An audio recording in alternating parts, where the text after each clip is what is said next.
Salut à tous, on se retrouve aujourd'hui, on va parler du Paris Saint-Germain, on revient sur ce match là qui vient de se finir il y a quelques minutes entre l'équipe du PSG et l'équipe de Troyes, c'était pour le compte de la 13e journée de Ligue 1 et on peut voir le résultat final 4-3 pour le PSG. Donc 7 buts dans la rencontre, c'est vrai qu'il y a du spectacle du côté du Parc des Princes, 7 buts cet après-midi, il y en a eu 9 il y a quelques jours en Ligue des Champions contre Maccabi Haïfa, bien sûr si on cumule les buts des deux équipes. Mais bon, voilà, moi, un truc, dès que je vois ce résultat, il y a un truc qui me pique aux yeux, c'est ce 3 pour l'équipe de Troyes. Voilà, un petit jeu de mots. Donc, c'est que cette équipe de Troyes inscrit 3 buts. Le PSG prend trop de buts en championnat. Ça passe parce que le PSG gagne quand même le match parce qu'eux, ils en ont mis 4, donc un but de plus. Mais en Ligue des Champions, les gars, ça va pas passer. On le sait comment ça se passe chaque année. Si le PSG prend 3 buts en Ligue des Champions, ils en ont pris 3 la saison dernière, on se souvient, à Madrid, lors du match retour, c'était pas passé. Élimination. Donc, c'est ce qui me fait peur, les gars. C'est vrai qu'il y a cette trêve de la Coupe du Monde, qui pendant 2 mois, il n'y aura quasiment pas de match. Mais j'espère que comment dire, à la rentrée, voilà, en début janvier 2023, cette défense sera beaucoup plus fiable qu'actuellement. Parce que là, il y a trop d'hésitation en défense. C'est pas possible de prendre autant de buts là, sur les derniers matchs. Donc voilà, donc les buteurs, Carlos Soler, Léo Messi, Neymar, Kylian Mbappé, côté Paris, les gars, la triplette, la MNM, ils ont tous marqué un but cet après-midi. Les statistiques de la partie, peut-être pour ceux qui n'ont pas vu le match, les gars, vous allez avoir les stats détaillées. Donc 67% de possession de balle pour le PSG, comme d'habitude le monopole du ballon. Donc l'équipe de Troyes, 33%, l'équipe de Troyes a tiré 16 tirs. C'était une belle équipe troyenne cet après-midi. C'est pas une équipe qui est venue au Parc des Princes en victime. Regardez, ils ont mis 3 buts.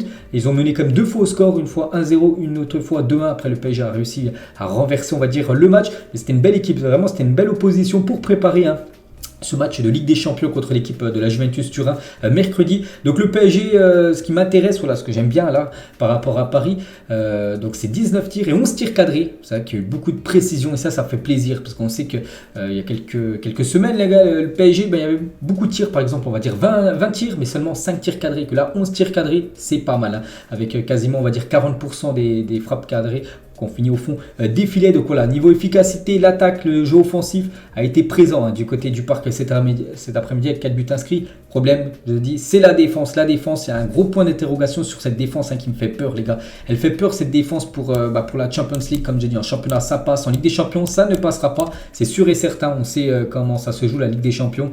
Donc voilà, c'est des matchs toujours très très serrés. Il ne faut absolument pas se prendre des buts. Et là, si tu prends 3 buts en Ligue des Champions, ce sera compliqué d'en mettre 4 contre un Real Madrid, contre un Bayern, contre un Manchester City. Donc là, ça passera la trappe. Donc voilà, le PSG averti. Il faut que Galtier travaille sur ça. Il faut qu'il mette les meilleurs joueurs au poste, tout simplement. Et c'est vrai, peut-être, les gars, avec cette défense avant, vous vous souvenez, 3 dans l'axe avec les 2 pistons, j'ai l'impression que le PSG prenait moins de buts. Avec cette défense à 4, le Paris Saint-Germain prend plus de buts. Voilà, c'est la réalité des choses. Si vous regardez les derniers matchs, Paris, les gars, prend énormément de buts. Après, le PSG marque plus de buts qu'il y a quelques temps avec la défense à 3 dans l'axe et 2 pistons. Donc après, voilà, chaque dispositif, bien sûr, a des bons côtés et des mauvais côtés, la preuve. Donc un petit coup d'œil, les gars, au classement. Donc la Ligue 1, on sait que la Ligue 1, le PSG, ça va plutôt bien. Donc 13 matchs, 11 victoires, 2 matchs nuls, donc 0 défaite, 36 buts inscrits, 8 buts encaissés. C'est vrai, bon, le PSG en a pris 3 ce soir, mais ils étaient à 5. Avant cette rencontre, là, plus 3 buts encaissés, donc ils sont à 8, c'est la meilleure défense avec Lens aussi qui est deuxième, qui sont aussi encore une très bonne défense, donc plus 5 points par rapport à l'équipe lensoise. Donc voilà, niveau classement, c'est pas mal. Il commence à avoir un petit creux. Voilà, même le PSG peut griller un joker s'il y a une défaite. Ils seront toujours premiers avec 2 points d'avance sur l'équipe de Lens. Donc pas de souci, le championnat, ça passe. Donc voilà, c'était un match, je vous ai dit, pour préparer ce déplacement du côté de la Juventus Turin. Il y a eu des belles choses ce soir. Il n'y a pas tout acheté parce que voilà, avec cette défense, j'ai dit qu'elle a été pour moi pas bonne. Mais bon, il n'y a pas tout acheté, les gars. Offensivement, il y a des joueurs qui ont été bons, qui confirment, voilà, des Messi, des Neymar, les gars, qui sont exceptionnels depuis ce début de saison. Et de nouveau, ils ont fait un gros match cet après-midi. On va noter, les gars, on passe dans la deuxième partie de vidéo comme d'habitude. Donc là, on va noter le 11 qui a commencé titulaire.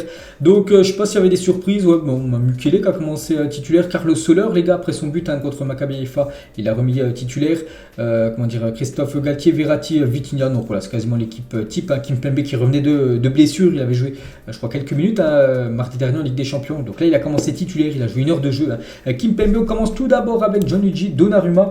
Donc l'équipe de 3, je me souviens même plus en tirer combien de fois cette équipe de 3. Donc c'est 16 tirs, 5 tirs cadrés. Donc en gros, il prend 3 buts, ce qui veut dire qu'il a fait 2 arrêts Donnarumma. Donc ouais, je me souviens, il y a un arrêt en fin de match, une petite claquette là, qui va chercher au ras du poteau. Là, c'est vraiment un très bel arrêt, mais il prend quand même 3 buts.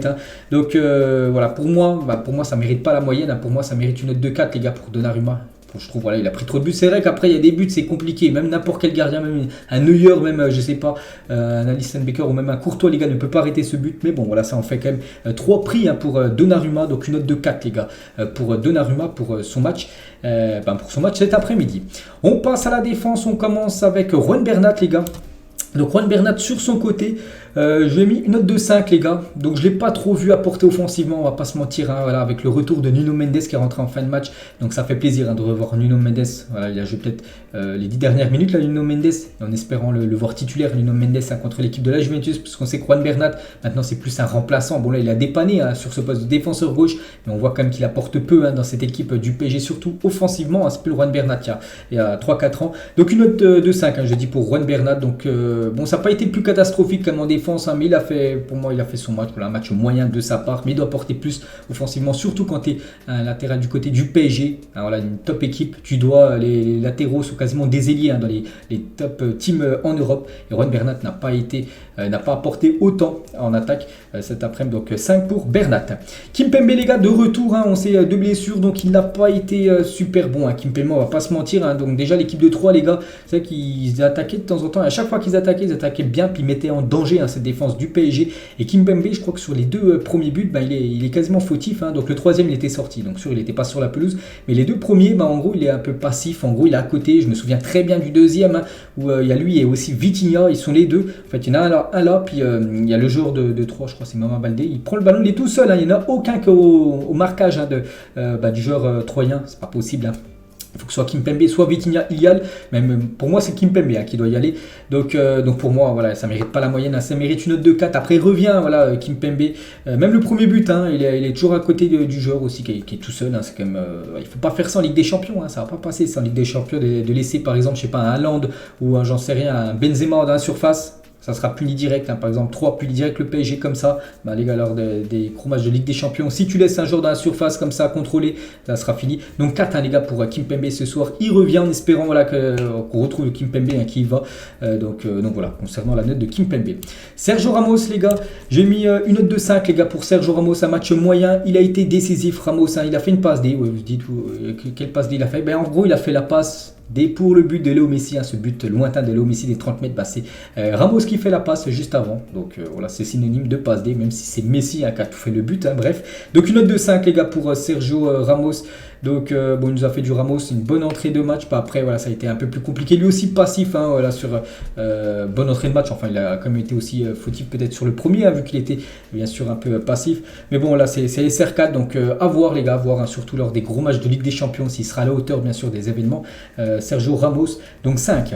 Et on passe à Mukiele les gars. Donc Mukiele, lui aussi les gars, je crois que sur le premier ou le deuxième but, lui aussi passif. Passif, ça veut dire t'es à côté, il y a ton joueur, ton adversaire qui est à côté, et tu vas pas à lui, tu vas pas sur lui, tu vas pas au contact, c'est pas de le gêner, alors que voilà, le joueur adverse, il contrôle, puis il marque tout simplement. Mais bon, il a fait un énorme match comme Mukiele, c'est ça la contraste, c'est que sur le premier ou le deuxième, peut-être fautif, mais sinon dans le jeu, tout le reste du match, il a été énorme. Donc je lui montre quand même sa note, une note de 7 les gars pour Mukiele, qui a gagné beaucoup de duels sur son côté droit de la défense. Donc voilà ce que j'ai trouvé de Mukiele. Je l'ai vu aussi beaucoup plus apporter lui offensivement que Juan Bernat, qu'on a plus vu vraiment rester sur la ligne défensive, alors que Mukiele, pas mal de fois, il a pris le ballon, il a essayé de casser les lignes, sur son côté, vraiment, il a essayé d'amener gagner des mètres avec le ballon. Donc 7 pour Mukiele, mais attention sur ces erreurs quand il est passif, comme j'ai dit, comme Kimpembe et Ramos, ça peut coûter bien sûr très cher pour l'équipe. Donc voilà la défense du PSG ce soir. On va passer à Carlos Soler, les gars. Carlos Soler, donc ce soir c'est un but pour Carlos Soler, c'est lui qui marque le premier but où le PSG était mal embarqué. Voilà, il faut fallait revenir, il fallait égaliser et c'est lui voilà, qui permet au PSG d'égaliser. Donc sur une passe D de Neymar. Donc c'est lui qui obtient le penalty. J'ai cherché aussi, je savais qu'il a été doublement décisif. Donc il obtient le penalty pour Kylian Mbappé en fin de match. Après, voilà, dans son match, on voit beaucoup plus Mbappé, on voit beaucoup plus Messi, on voit beaucoup plus Neymar que Carlos Soler. Donc une note de 6 les gars, je mets comme la moyenne. Pour moi c'est un match satisfaisant de Carlos Soler. Mais on attend mieux les gars, on attend mieux quand même du joueur espagnol. On doit le voir beaucoup plus, malgré son but, on doit le voir beaucoup de fois plus dans les actions parisiennes. Donc 6 pour lui. La même chose les gars pour Marco Verratti, note de 6 Verratti. Donc c'est Verratti, à chaque fois il fait son match, mais je l'ai trouvé par exemple un cran dessous par rapport aux autres masterclass qu'il fait. On sait que Verratti fait souvent des très bons matchs, mais ce soir il n'a pas fait non plus un très gros match, il n'a pas été énorme comme à son habitude. Donc voilà, 6 pour Marco Verratti, il a fait son match, il a récupéré pas mal de ballons. Donc il a distribué aussi pas mal, bien sûr pas mal de ballons à la plaque tournante, on le sait, du côté de Paris, mais on sait qu'il peut faire bien mieux. Après peut-être il ne voulait pas augmenter, vraiment lever son niveau de jeu ce soir. Il a fait vraiment un match tranquille, son équipe s'est imposée. Donc 6 pour Marco Verratti. Et Vitinha les gars, je descends la note à 5 les gars pour Vitinha que j'ai trouvé en dedans. Voilà, c'est mon appréciation, je trouve qu'il a été moins bon que Verratti, ou même moins bon que Carlos Soler, qui a été décisif. Vitinha par exemple, tiens ce deuxième but, j'ai dit, de l'équipe 2-3 où il est avec Kimpembe, il est passif et il est à côté, il regarde alors que c'est pas Kimpembe, et s'il voit que Kimpembe n'y est pas, c'est à lui d'aller sur le jeu, Mambandé qui est tout seul dans la surface. Puis même dans le jeu, il a perdu quelques ballons, il n'a pas eu l'affluence qu'il a normalement du côté de Paris dans ce milieu de terrain. Donc une note de 5, je mets quand même la moyenne les gars. C'est un match moyen, mais on sait qu'il peut faire bien mieux, bien sûr, parce que souvent il fait des très bons matchs, mais ce soir voilà, il a été un petit peu en dedans par rapport à ses collègues en milieu de terrain. Et on finit avec l'attaque. L'attaque les gars, elle a été très performante à l'attaque, bien sûr, vu qu'ils ont les trois marqué un but. On commence avec on va commencer avec Kylian Mbappé. Certainement les gars, celui qui a été le moins bon parmi les trois, on va pas se mentir, si vous avez regardé le match, et on est tous ok, Mbappé a beaucoup tenté, Mbappé a beaucoup perdu, 2 ballons, il marque sur penalty, tant mieux. Donc une note de 6 les gars pour Kylian Mbappé, pour sa prestation ce soir. Beaucoup de mauvais contrôles, beaucoup de mauvaises passes, voilà, il a perdu, je sais pas si j'ai les stats, je les ai pas là, mais si vous trouvez les stats de ballons perdus de Mbappé, je crois qu'il en a beaucoup pour Kylian. Donc une note de 6, c'est un match satisfaisant, voilà, je mets quand même la moyenne parce qu'il a été buteur, mais contrairement à Neymar et Messi, pour moi ils ont été bien meilleurs que Mbappé ce soir. Donc je mets comme 6 pour Kylian Mbappé. Et on finit avec la doublette sud-américaine. Pour moi c'est les deux meilleurs joueurs du PSG ce soir, peut-être avec Mukele. Bref, on va commencer avec Messi, on finira avec Neymar. Donc Messi les gars, doublement décisif, un but, une passe D, comme Neymar, un but, une passe D aussi pour Neymar. Donc Léo Messi, quel but il nous met encore Léo Messi? Un but, voilà, quand il sent que le PSG ou même son équipe, ça va pas trop bien, il prend ses responsabilités, il tire, l'année dernière les gars, jamais il aurait fait ça, Léo Messi, il va plus tenter peut-être une passe, là tu vois vraiment que c'est un joueur en pleine confiance, Léo Messi, grosse frappe, il marque le but, magnifique bien sûr Léo Messi, la passe D, c'est pour le but de Neymar.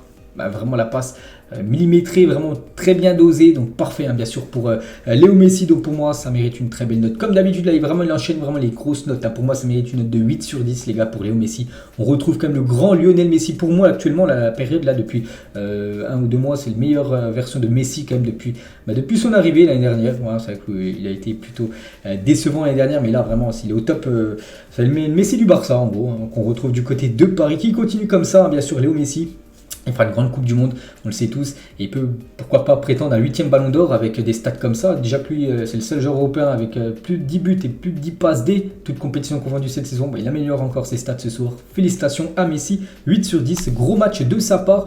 Mais vraiment, si je devais désigner un homme du match, les gars, je mettrais quand même Neymar, les gars. Donc Neymar directement sa note 8 sur 10 aussi, comme Léo Messi. Mais voilà, s'il faut donner un homme du match, c'est un nom, c'est pas 3 ou 4 noms, non, c'est 1. Je mettrais quand même Neymar, les gars, que j'ai trouvé au même niveau que Messi, mais peut-être meilleur voilà, que Messi, les gars. Donc un but aussi, une passe D pour Neymar. Donc gros match de sa part. Je me souviens aussi du geste technique qu'il a fait où il est parti, il a dribblé 3-4 joueurs, il fait une passe pour Kylian Mbappé. Dommage, Mbappé ne marque pas ce but, il aurait marqué ce but, il aurait tourné sur tous les réseaux sociaux partout dans la planète, tellement qu'il aurait été beau. Ou Neymar, vraiment, il a fait un dégât monumental dans cette défense 2-3. Sinon, buteur, là sur la passe D de Léo Messi. Passeur D, c'est lui qui fait la passe D. Pour le but de Carlos Soler, pareil comme Messi, hein, vraiment une passe millimétrée bien dosée où Carlos Soler a plus qu'à prendre le ballon, crochette le gardien et ça fait but. Vraiment belle partie de Neymar. Pour moi, ça a été le meilleur Parisien, mais il a la même note que Léo Messi. Pour moi, ça a été les deux meilleurs Parisiens ce soir. Donc voilà les gars, ce que j'avais à dire concernant cette équipe. Donc les tops, il y en a pas mal. Hein, donc Neymar, Messi, Mukele. Je mettrais ces trois là. Voilà, on va mettre 3 noms, on va pas mettre plus. Hein. Et les flops, donc je mettrais Kimpembe les gars. Kimpembe, il a eu du mal, c'était la reprise. Donnarumma, il prend quand même 3 buts, hein, voilà, malgré qu'il y a peut-être des buts qu'il peut rien y faire, bah, il prend quand même ses 3 buts.